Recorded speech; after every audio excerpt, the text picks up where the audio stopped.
compliments on people and the Bible invest. But the reason that God decides to give out one of His rare compliments in the Bible is because of a 5-letter word. It's not her money. It's not the resources. It's not the fact she built a house on. But it is a 5-letter word called faith. The Bible is very clear in Hebrews 11:6, my life verse. But without faith it is impossible to please Him. For he that cometh to God must believe that He is, and that He is a rewarder of them that diligently seek Him. I asked Brother Ethan to give them testimonies at the beginning. I felt led of the Lord on my heart because it shows us the faithfulness of God. We testified about Miss Michaela and Brother Cogan and their story because it testifies of the greatness of God and the faithfulness of God. If we exercise faith, there is a God that will look our way and He will work inside of our lives. He said it is impossible to please me without faith. But if we have faith, we'll please the Lord. And when God's pleased in our lives, there's a God that can do some big things, some supernatural things. And that's exactly what's going to happen in this story. But watch now. God calls her great because of her faith. But she's not always going to have this faith.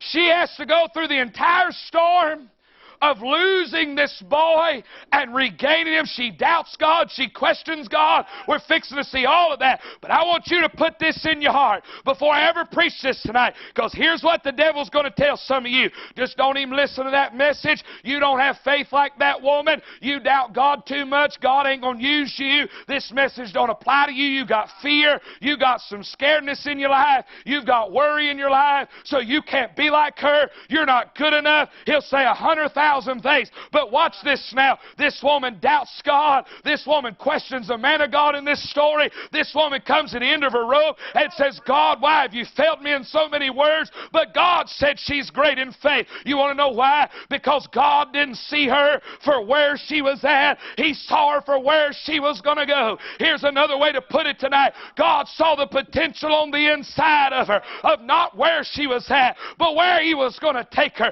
And may I tell you, on the mountainside here, out in the middle of Newland, North Carolina, God's looking in your life, and He sees more in you than you see in yourselves. Young people especially, you have a hard time thinking you got a place. You got a God that cares. You don't think you fit in. I want you to know, from the youngest to the oldest, God cares about you. God believes in you more than you probably believe in yourself. He doesn't see you for where you're at right now. Yes, we fail. Yes, our faith falters. Yes, we may not be getting it always right, as Brother Cogan said, but He's always been faithful, and He sees us for what we can be by the grace of God. There's a God that would be willing tonight to do great things in your life, not because you got it all perfect, but because you got potential, because you love the Lord. This message can be anybody tonight. Anybody can turn into this Shunammite woman. Anybody can see the Lord do these big things in their life, but you got to start somewhere and say, God, I don't have much, but Lord, I'm willing to do something for you. I believe the best I can. So it applies to any of us tonight. And so now we come here to the text, and we find that the man of God comes and he says to her, he says, I want to do something for you. You built this house on, and you've been good to me and my servant and the work of the Lord. And any real man of God will always be gracious. And so he says, I want to do something in return. I'm thankful. He asked her, he said, would you like me to mention you before some big people, before kings and rulers? You want a higher name. You want more influence. Here's what she says. She says, I'm a woman and I dwell amongst my own people. You know what she's saying? She said, I didn't do any of this to get a big name. She said, I ain't serving God, and I didn't build on to the house, and we didn't try to love on you so that we could become something or get us a name exalted. She said, we just did this for the glory of God. She's a humble woman that says, I just appreciate my little spot in the shadows, serving God in my little way. She's showing her character that she wasn't doing it for what she could get. She was doing it for what she could give God. Can I tell you something tonight? Before we go any further, When we start talking about praying 1 and 2, when we start talking about hearing the sound of the abundance of rain, when we start talking about God hitting this mountain, sweeping in our community, begging God to touch young people, touch our families, we start begging God for revival, we start asking God for this kind of woman's faith, you got to ask the question,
Ladies and gentlemen, she could have picked that baby up, walked on this side, laid him down in a grave, threw her hands up. Nobody would have blamed her, and got bitter and half quit on God, barely went to church, never really prayed again, and her story would have been miserable. Everybody would have cried, and she would have never seen God move. She would have just lived and died in bitterness. Nobody may have blamed her, but she'd have never saw a miracle.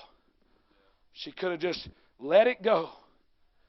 Lived with that on the inside and held on to it. But there's another option we have, just like she did.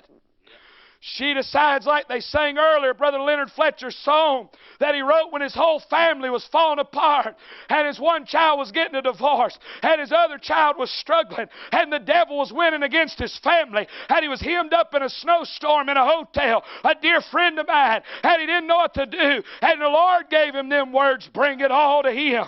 When no one can understand, when no one can do anything about it, when you don't understand, just bring it all to Him. She's got two choices. She can lay it down in bitterness, or she can pick up all her little pieces, as fragmented as her broken heart is and her shattered life is, and she can pick it up in all of the mess and the pieces, and she can go the other way, and she can say, God, I don't understand, but You've always been faithful. You've never failed anybody before. I don't know what You're doing, God, but I know that if I don't pray, nothing will happen. But if I do pray, something can happen. And so she decides, instead of dying in bitterness, the Bible said she took the boy and she laid him at the last place where she knew God had been. The Bible said she took him to that prophet's room and she laid him down on the man of God's bed, the prophet of the Old Testament. She put him in the hands of God, the presence of God, and she said, honey, I don't know what's going on. I know You're dead. God, I don't know where You're at, but I got to do something about it. I'm not going to give up. I'm going to